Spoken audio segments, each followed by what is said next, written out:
Ok. Hola Maite, buenas tardes, bienvenida. Hola, profe. Llega justo. Tenemos aquí un típico gráfico donde tenemos el agua, ¿no es cierto? Y distintas condiciones del agua. Tenemos la presencia, ¿no es cierto?, de líquido, sólido, vapor, ¿ya? Tenemos condiciones en las cuales tenemos nosotros una presión y una presión en la cual tenemos la presencia de líquido y vapor, una atmósfera. Esto quiere decir, ¿no es cierto?, que la temperatura para que tengamos nosotros la presencia de líquido y vapor es una sola nomás, son 100 grados Celsius. ¿Ya?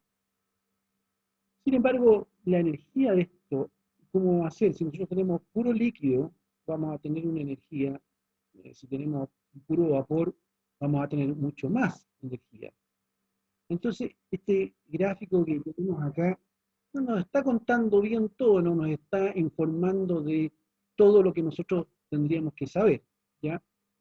Entonces tenemos este otro gráfico donde nos vamos con una compresión, ¿no es cierto? Tenemos una propiedad que es presión y la otra no es una propiedad típica, ¿no es cierto?, eh, intensiva, sino que es el volumen. Está bien que aquí, ¿no es cierto?, va por gran mol, pero ojo, esta es una típica propiedad, ¿no es cierto?, que va a cambiar en la medida que nosotros le agreguemos energía al sistema.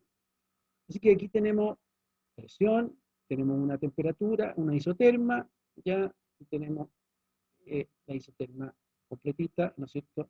Entonces viene aquí líquido subenfriado o llega a ser líquido saturado en este punto, y aquí lo empezamos a evaporar. Mire, se mantiene la presión y se mantiene la temperatura constante, pero está aumentando el volumen. ¿Por qué? Porque le estamos agregando energía, la estamos evaporando, hasta que llega a la condición de vapor saturado. Vapor saturado acá, líquido saturado acá. Líquido saturado, ¿no es cierto?, es puro, pura agua, ¿no es cierto?, y una burbujita de vapor. Y acá, ¿no es cierto?, vapor saturado es puro vapor, una gotita de líquido. Y ahí entonces nos encontramos con que esta parte, ¿no es cierto?, aquí están dos fases, y esta es la curva de Ampius, que inventó esto, ¿no es cierto?, va a tener esta buena representación.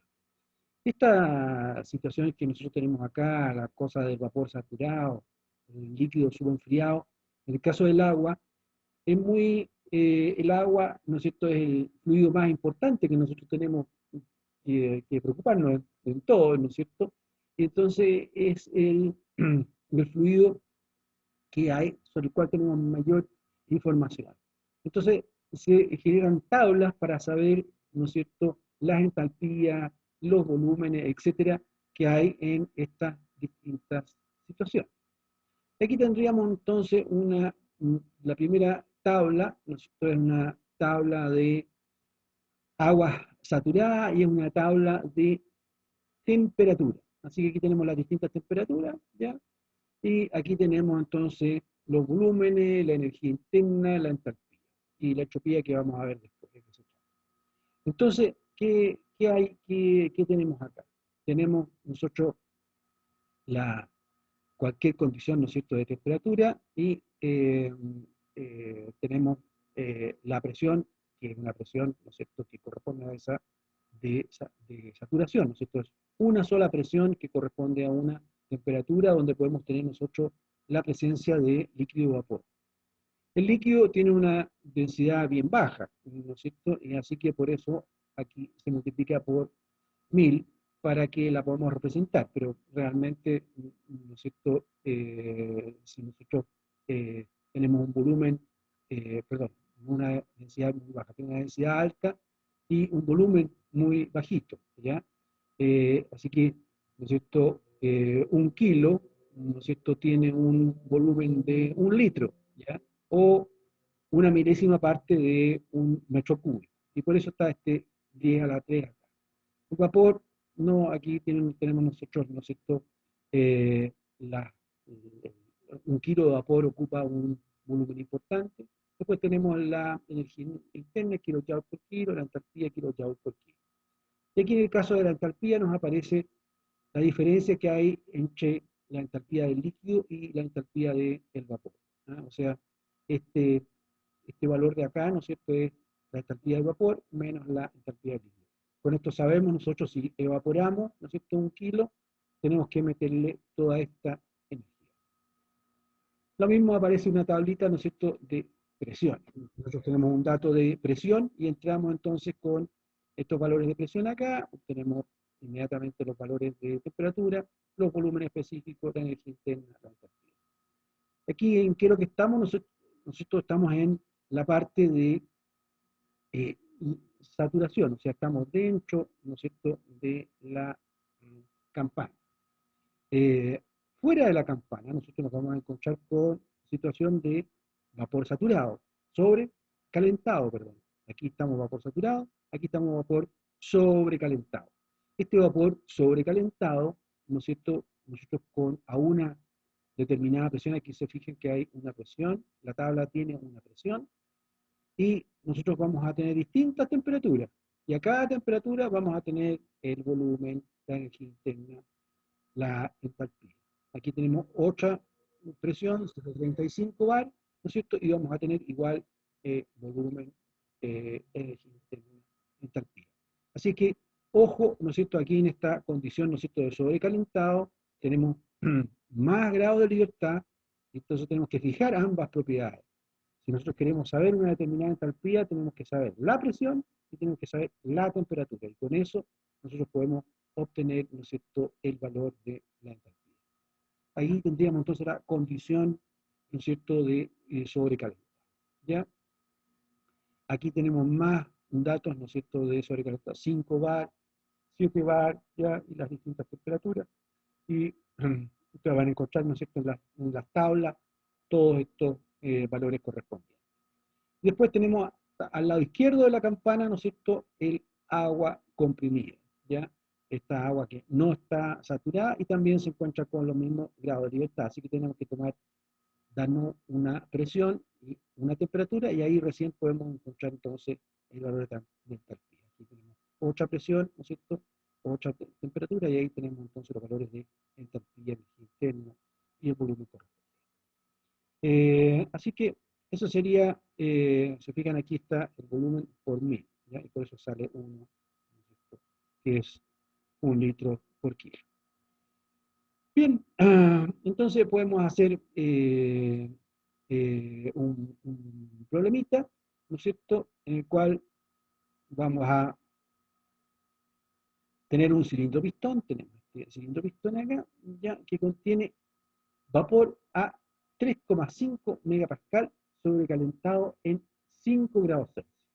¿Ah? O sea, está el vapor, ¿no es cierto?, a esta presión, que vamos a ubicar el dato, ¿no es cierto?, a esta presión, cuál es la temperatura de saturación, y le vamos a agregar 5 grados Celsius, y esa va a ser la temperatura a la cual nosotros estamos en este momento. El vapor pierde calor, ¿ya? Hacia los alrededores y alcanzando justo los topes, o sea, empieza a perder calor y empieza a condensar, ¿no es cierto? Y cuando llega justo a los topes, ¿ya?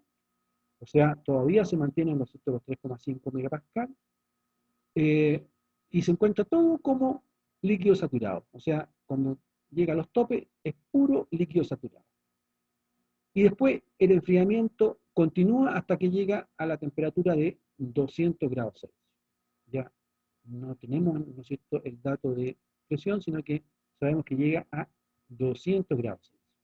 Determine la temperatura inicial, o sea, es de saturación más 5, ¿no es cierto?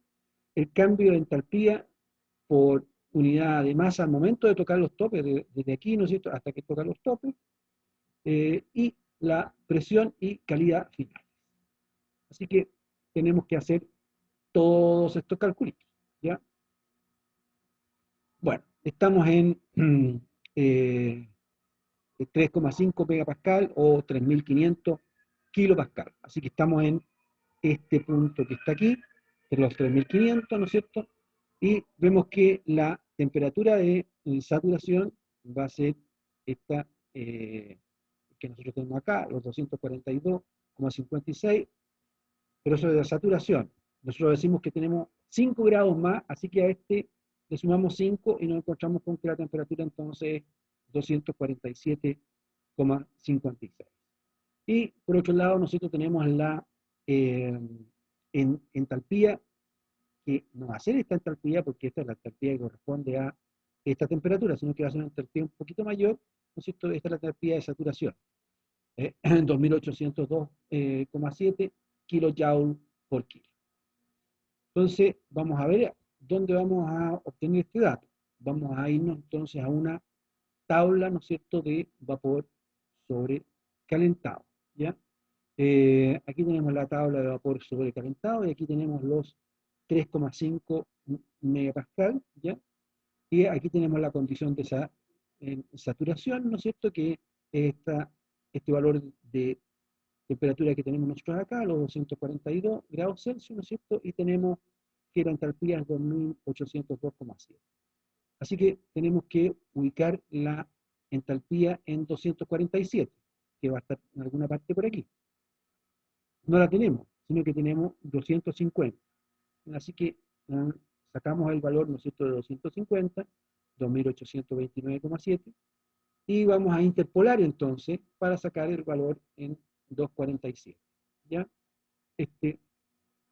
Esta interpolación, ¿no es cierto?, nos va a resultar en estos valores que nosotros tenemos acá arriba. ¿Ya? A los 2802,7 le vamos a sumar una fracción, ¿no es cierto?, de la diferencia entre este punto y este punto, es una fracción de esto, ¿no es cierto?, cual entre 2829 y 2802, esta diferencia nosotros lo vamos a sacar una fracción. ¿Cuál es la fracción? Los 247 menos 242 partido por 250 menos 242, y ahí entonces obtenemos la cantidad de joule que hay que agregarle a los joule de saturación. Nos da 2821 kilojoule por kilo. ¿Está todo claro hasta aquí o tienen alguna consulta?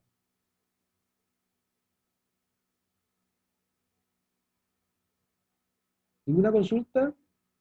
Seguimos entonces tranquilos.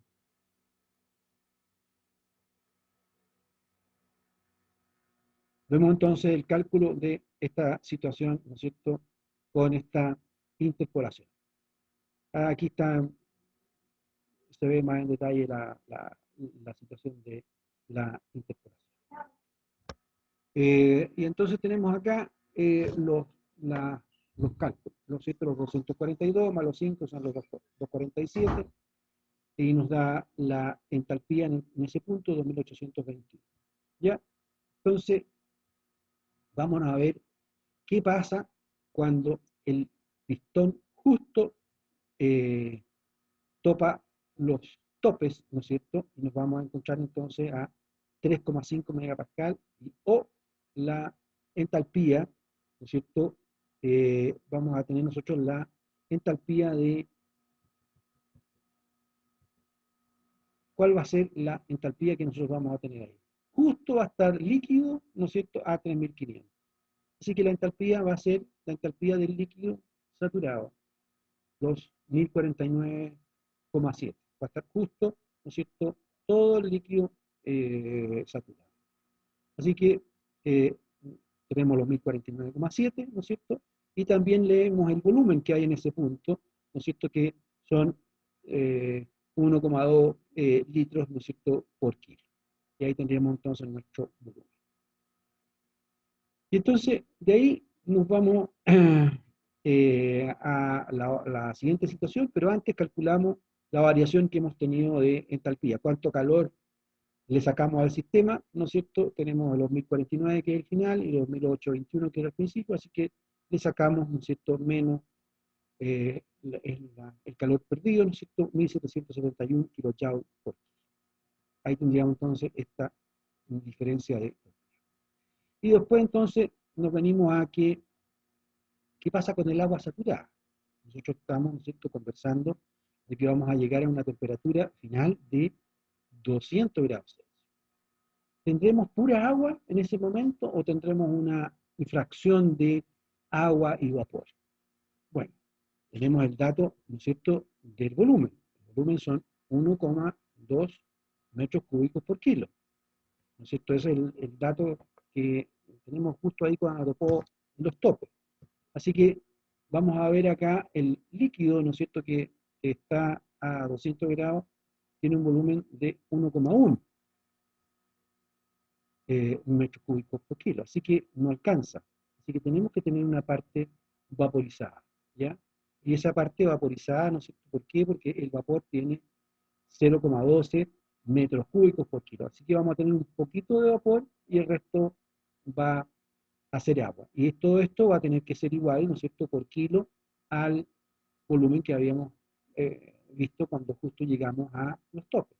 Así que vemos nuestra situación final, ¿no es cierto? Y decimos que X, ¿no es cierto?, es la cantidad de vapor, así que 0,1272X por 0,001157 por 1 menos X nos da el valor de volumen que teníamos al tocar los topes, ¿no es cierto? Y nos da, despejamos y nos da X una cantidad chiquitita, pero hay algo de vapor. X igual 0,006, ¿ya?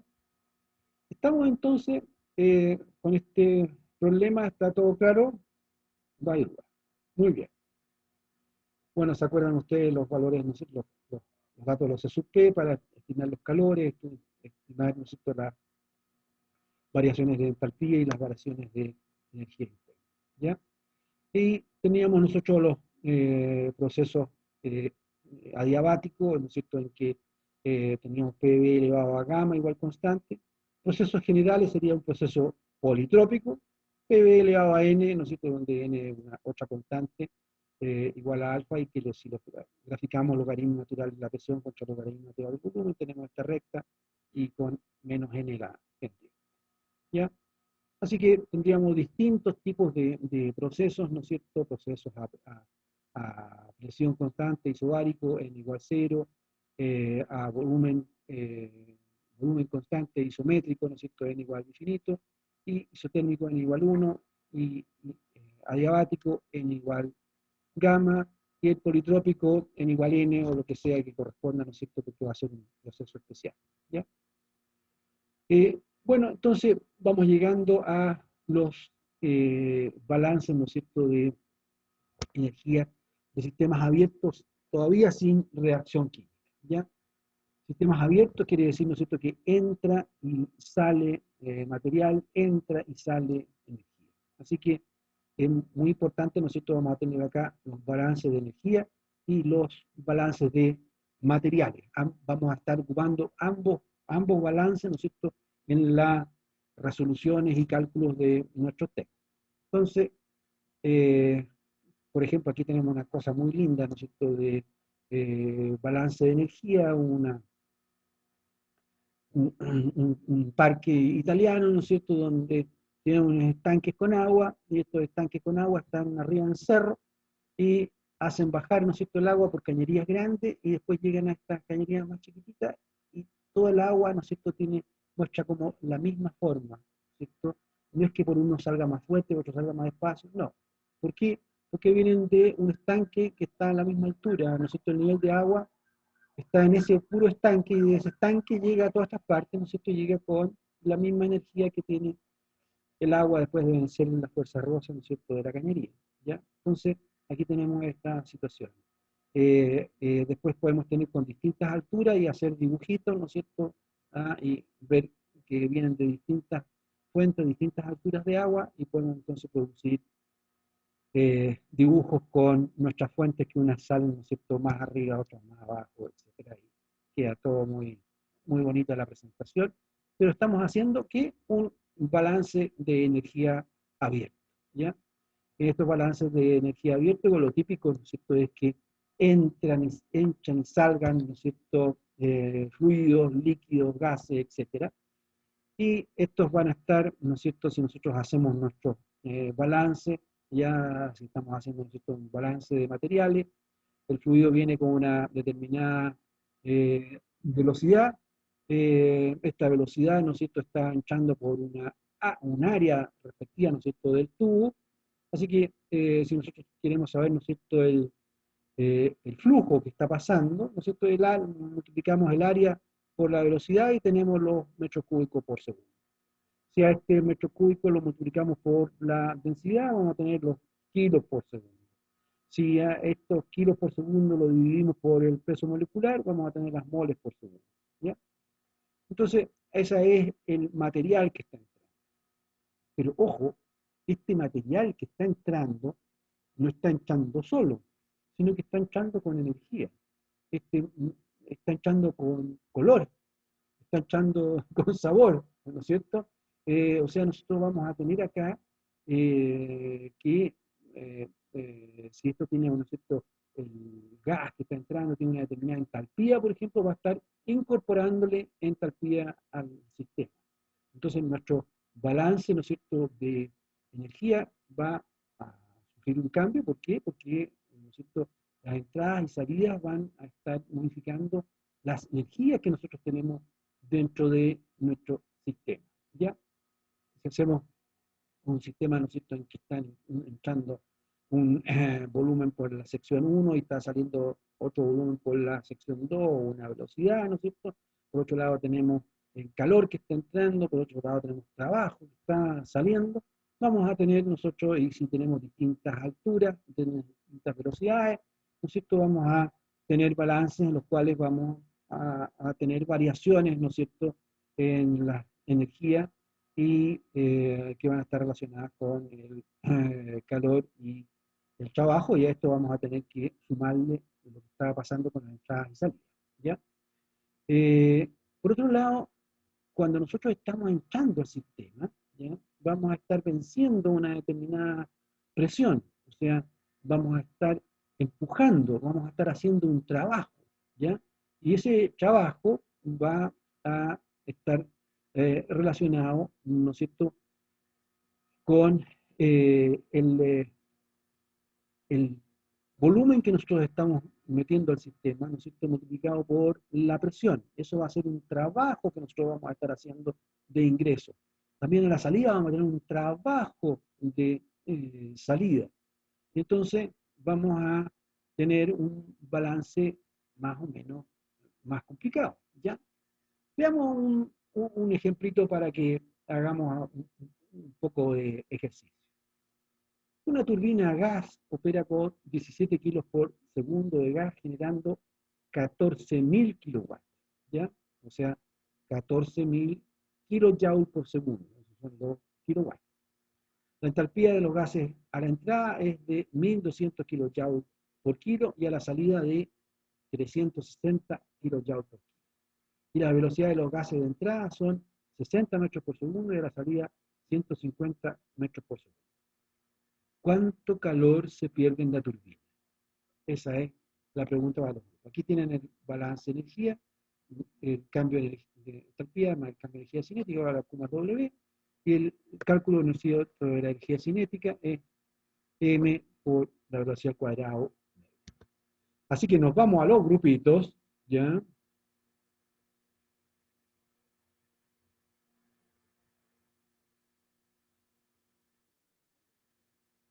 Vamos a armar 5 grupitos, si les parece, ¿ya? Y le damos al cálculo.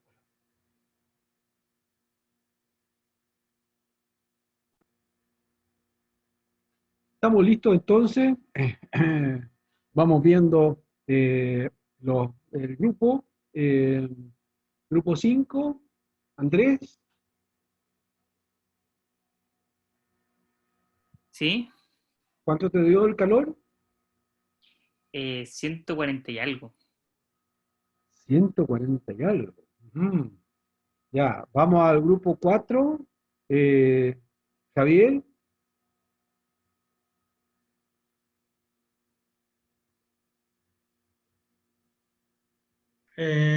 Sí, profe, es que yo no supe cómo trabajar con el trabajo, ¿no? Eso como que ya, eso bueno. se ha unido. Vamos entonces al grupo 3, Ignacio. No, la verdad yo me quedé en blanco en un momento, profe, así que estoy ahí no. Ya. Eh, El grupo 2, Jennifer.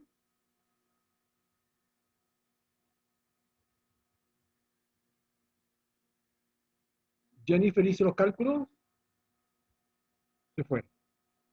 Camilo, grupo 2, ¿terminaron? 145.500, ¿no?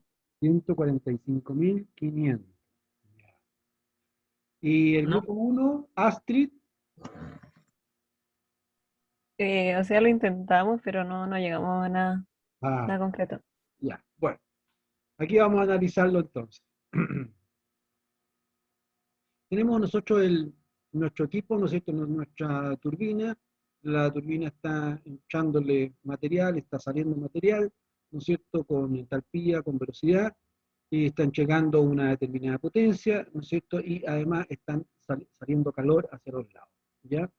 Eh, Así que hacemos los cálculos. Una de las formas de hacer el cálculo, ¿no es cierto?, es tomar una base de cálculo de un segundo, o lo otro es tomar una base de cálculo de 1 kilo, ¿ya? Que serían las dos formas más cómodas. Yo tomé 1 kilo porque habían dos de la energía, ¿no es cierto?, que se iban a calcular con el kilo, ¿ya? Entonces, energía cinética de entrada, 60 al cuadrado medio, ¿no es cierto?, nos da 1800 newton metro partido por kilo, o 1,8 kilojoule por kilo, ¿ya?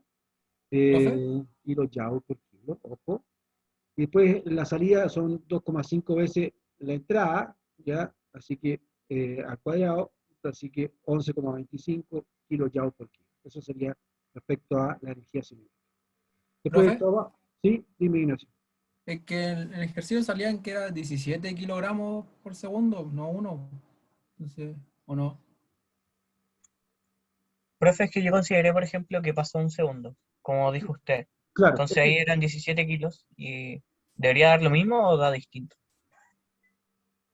eh, eh, lo que pasa es que vamos a tomarlo, el dato lo vamos a hacer, ¿no es cierto? Vamos a sacar el Q. Si ustedes se fijan aquí, yo saqué el Q por segundo, ¿no es cierto? El dato final, ¿no es cierto? Esto son kilojoules por segundo, ¿ya? Así que, pero perfectamente yo, el dato este, primero lo divido por 17 el trabajo, ¿no es cierto? Y después el calor lo multiplico por 17 para sacar el calor final. A ver, puedo tomar 1 kilo, puedo tomar un segundo, ¿sí? Porque Ah, profe. Porque si no, acá, ¿no es cierto?, en el caso de la energía cinética, siempre voy a tener que estar diciendo la masa, 17, el m por la velocidad al cuadrado medio, m, 17. Voy a estar metiendo el 17 acá, el 17, ¿no es cierto?, acá también, qué sé yo. O si no, divido los 14.000, los divido por 17, ¿ya? Dime, Javier. No, que ¿Vale? le quería comentar, entonces el trabajo también puede ser unidad de Joule partido en kilogramos. Claro, ya el partido por segundo, ¿no es cierto?, es potencia, ¿ya? Claro. Y si tomamos, ¿no es cierto?, en base a un segundo, eh, van a ser 119,85 kilojoules.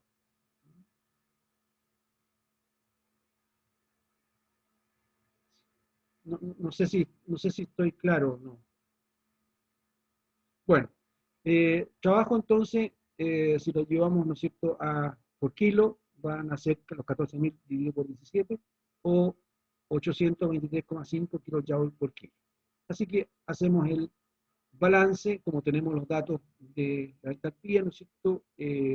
Hacemos la diferencia de la entalpía, hacemos la diferencia de la energía cinética, y esto es igual a Q más el trabajo, y el trabajo, ¿no es cierto?, lo estamos haciendo hacia afuera, o sea, menos 823,5, y entonces nos da que el calor es menos 7,05 kilojoules por kilo de lo que está pasando, pero para sacarlo, ¿no es cierto?, por segundo, multiplicamos por 17 y nos da menos 119,85 kilojoules por segundo.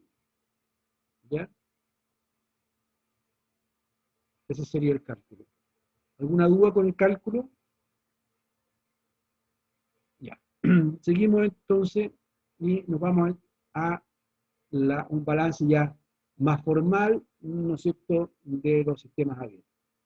El balance en materia, ¿no es cierto?, nos va a dar que la acumulación de materia dentro del sistema, el volumen de control, va a ser suma y resta, ¿no es cierto?, de las entradas y las salidas.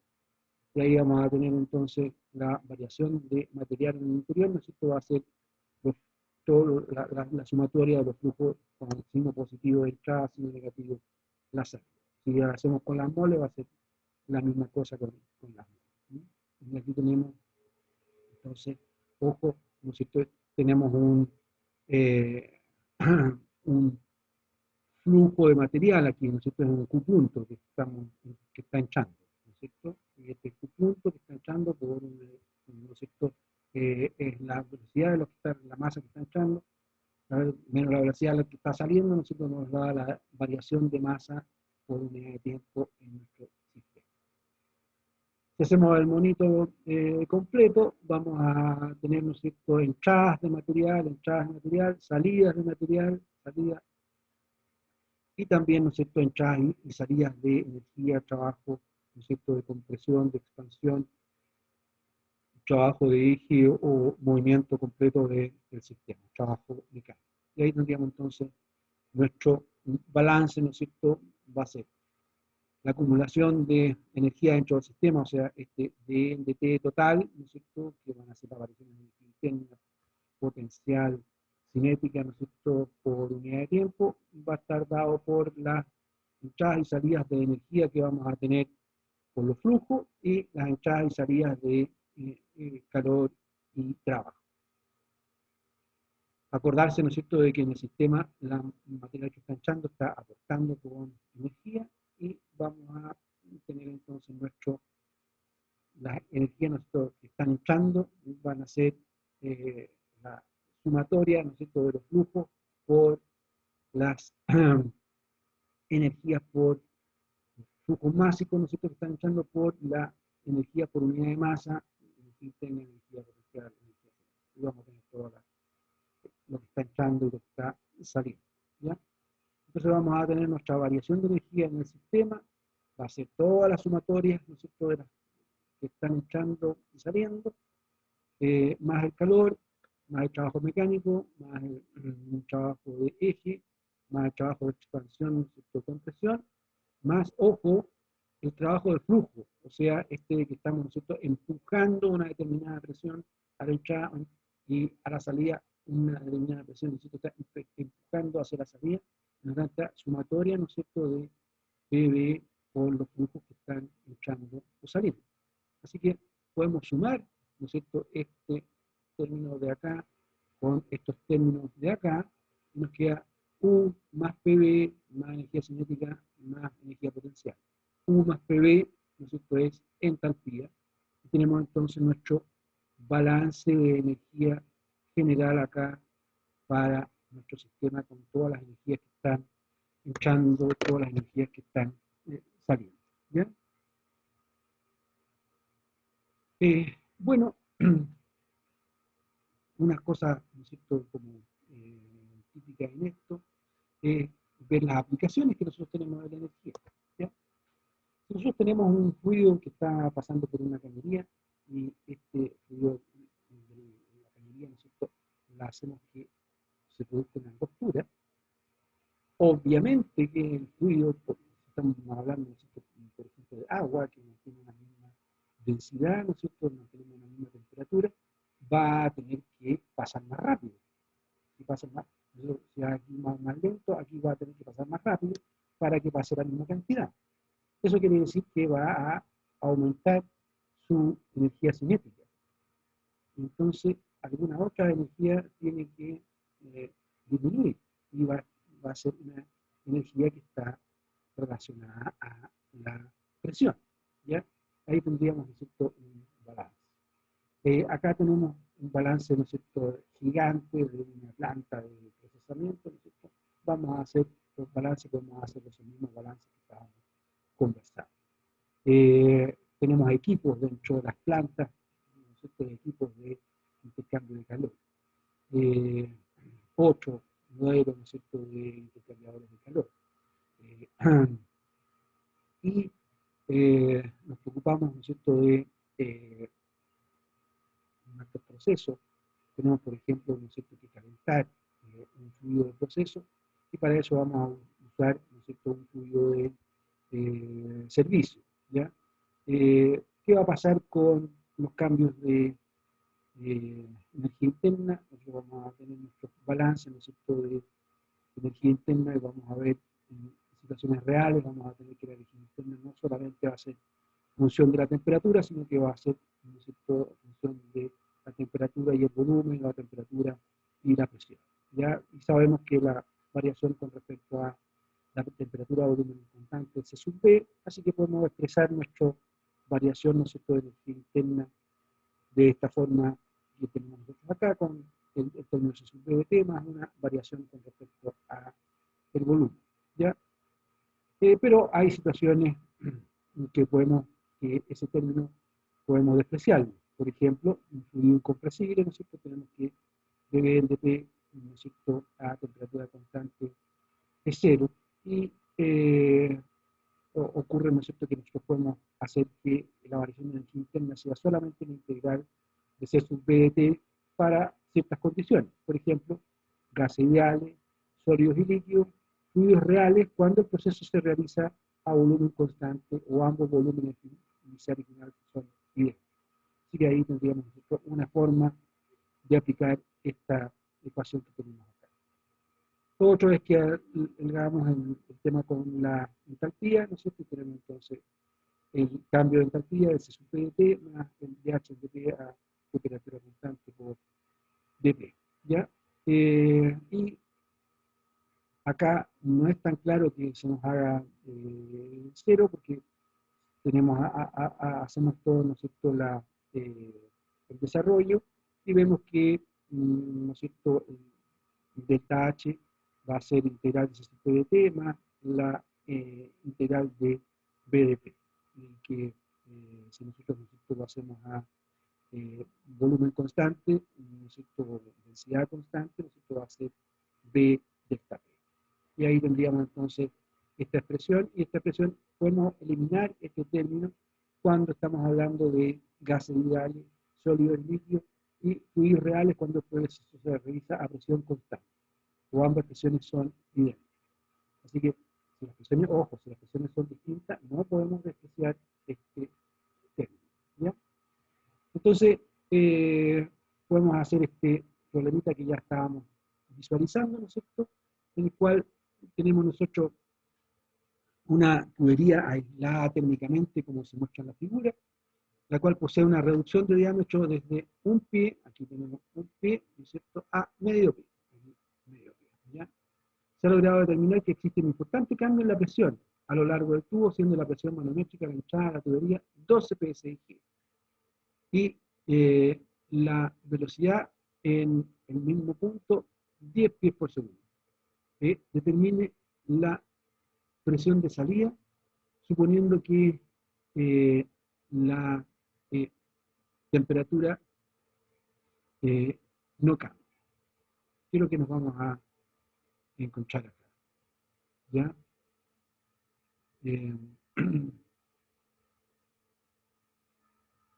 ¿Qué es lo que nos vamos a ver en esta situación que tenemos aquí? ¿Tienen ustedes Javier, tienen ustedes en el soporte de la clase 6, tienen este problema?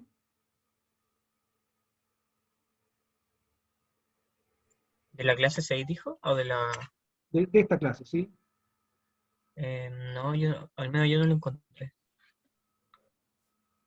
En el soporte aparecen dos problemas, ¿no es cierto?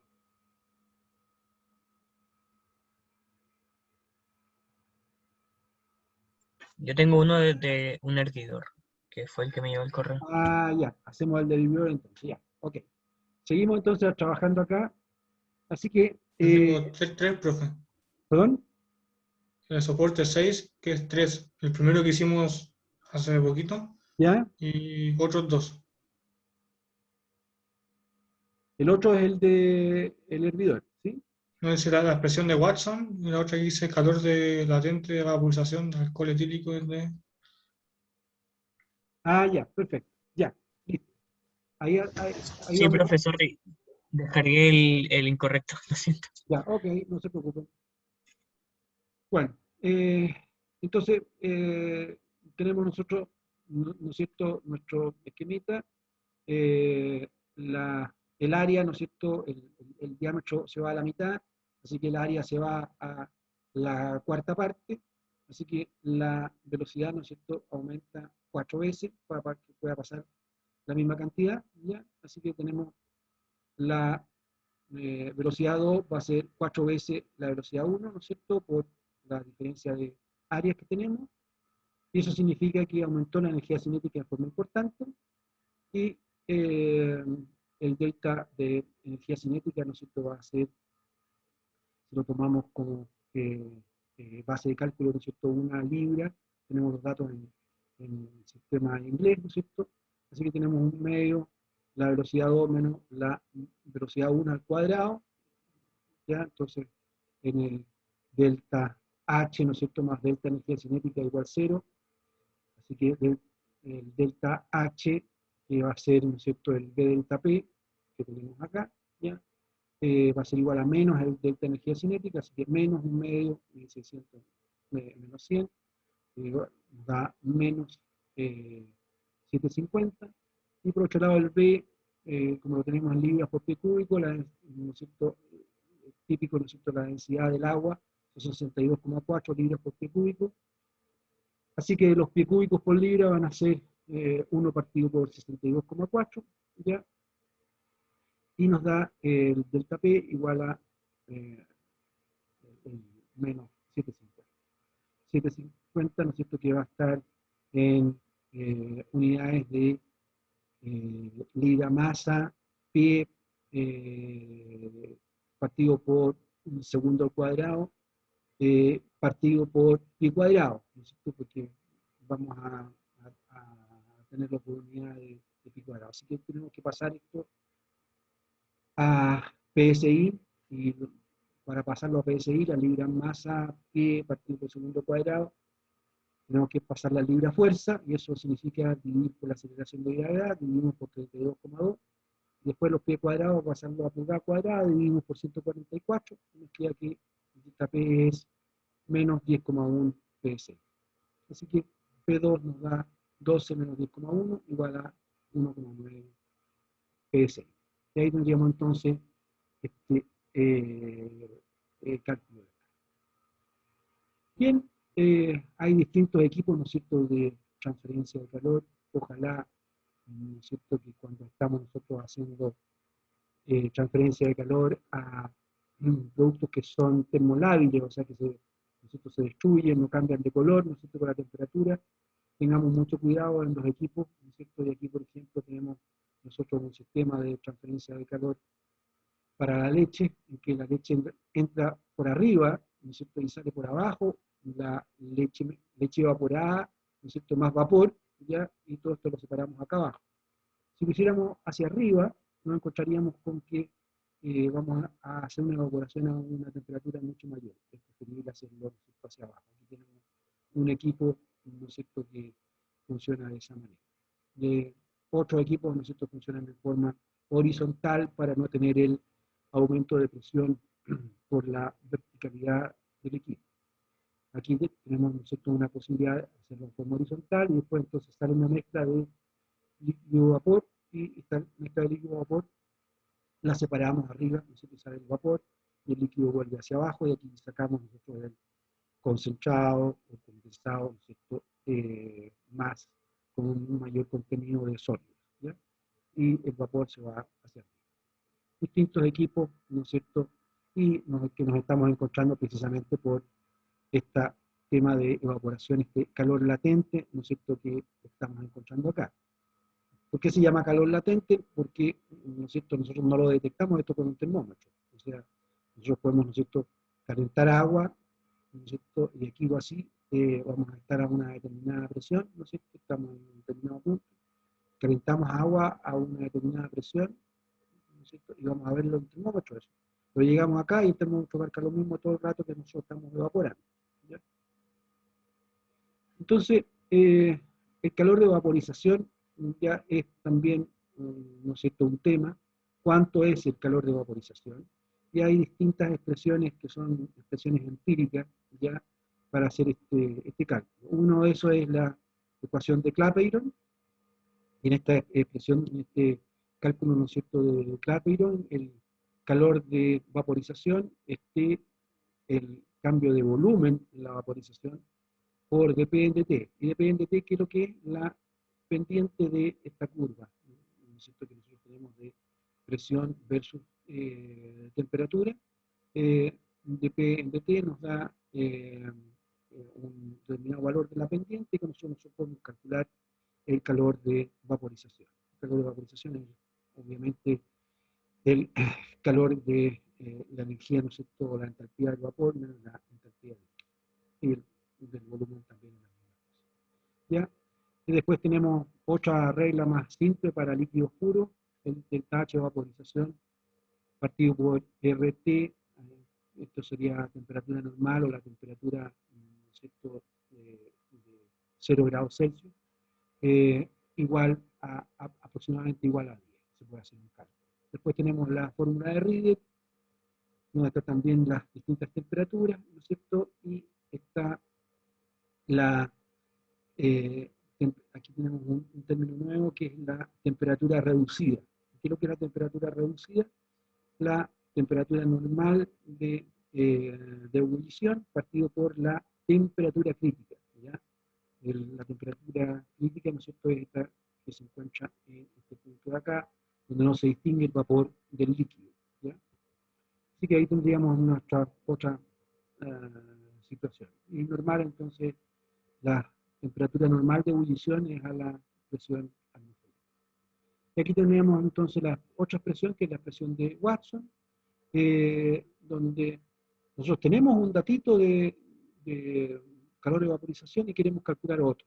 Así que usamos esta expresión que tenemos acá, temperatura reducida a la condición que sabemos, temperatura reducida a la incógnita, y elevado todo esto 1 menos, y todo esto elevado a 0,38. Y aquí tenemos entonces otro problemita para los equipos. El calor latente de vaporización del alcohol etílico es de 204 calorías por gramo, determinado experimentalmente a su temperatura normal de ebullición, que son 78 grados Celsius. Determina el calor latente de vaporización a 180 grados Celsius si la temperatura crítica son 243 grados Celsius. La TR, o temperatura reducida, es la temperatura absoluta que estamos en este momento, no es partido por la temperatura. Así que nos vamos rapidito a los rooms, ¿no es cierto? Bueno, hay algunos que se quedaron solos, pero vamos igual a todos.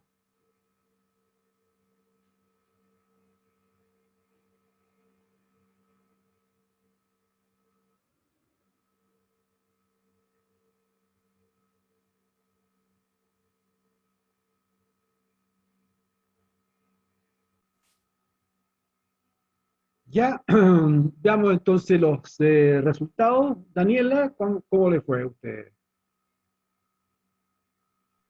Profe, no entendí.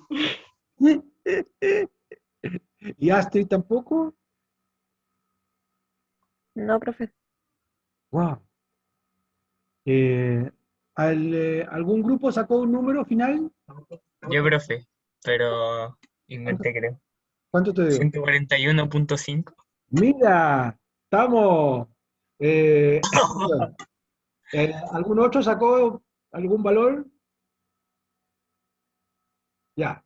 Entonces nos encontramos con que esta es nuestra formulita, ¿no es cierto? Y nosotros tenemos estos datos que están acá, y nos vamos a el cálculo, ¿no es cierto? La temperatura crítica son 243, así que tenemos la temperatura reducida 2, 453, porque hay que sumarle los 273, ¿no es cierto? Partido por 516, y el otro, la temperatura reducida 1, 351, partido por 516, nos da 1088, el otro 0,68.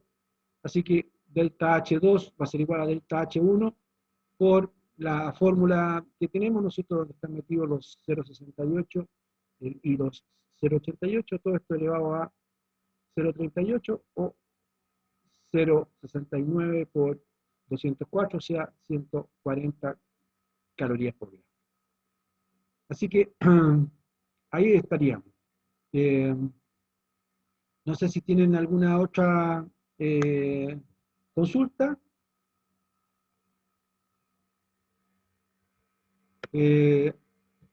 Porque ahí estaríamos listos entonces, como para seguir este bien. Javier, dime. Así que para ocupar esa fórmula que resolvió el ejercicio ese mismo, siempre hay que tener como 3 puntos de referencia, ¿no? O sea, como 3 datos, ¿no? No, o sea, tú tienes el alcohol etílico, ¿no es cierto? Este es el dato principal con qué es lo que estás haciendo con este. De este, ¿no es cierto? Tú tienes un delta H, ¿no es cierto?, que lo está dado a una determinada temperatura. ¿No es cierto? Tiene estos dos datos, ¿ya? El otro dato, que es la temperatura crítica, es algo propio del alcohol etílico, digamos. El agua tiene otra temperatura crítica, cada sustancia tiene su temperatura crítica, ¿ya? O sea, en realidad tú tienes qué es lo que es la sustancia que estás trabajando, el fluido que tú estás trabajando, ¿no es cierto? Y tienes un par de datitos, ¿no es cierto?, que son un delta H al cual corresponde una determinada temperatura, ¿no es cierto? Eso. Y te preguntas un tercer dato, un segunda temperatura, digamos, para saber cuál es el delta H en esta otra temperatura. ¿Sí? ¿Está clara la duda, Javier? Perfecto. ¿Alguien más? ¿Alguna otra duda más? Bueno, entonces nos estamos viendo el de viernes, si Dios quiere, y que tengan una semana muy rica, muy entretenida. Chao, profe, cuídese. ¿Sí? Chao, chao. Chao, profe. Chao, que les vaya bien. Chao, profe. Chao, Astrid. Chao. Chao, profe. Ya, gusto, que les vaya bien.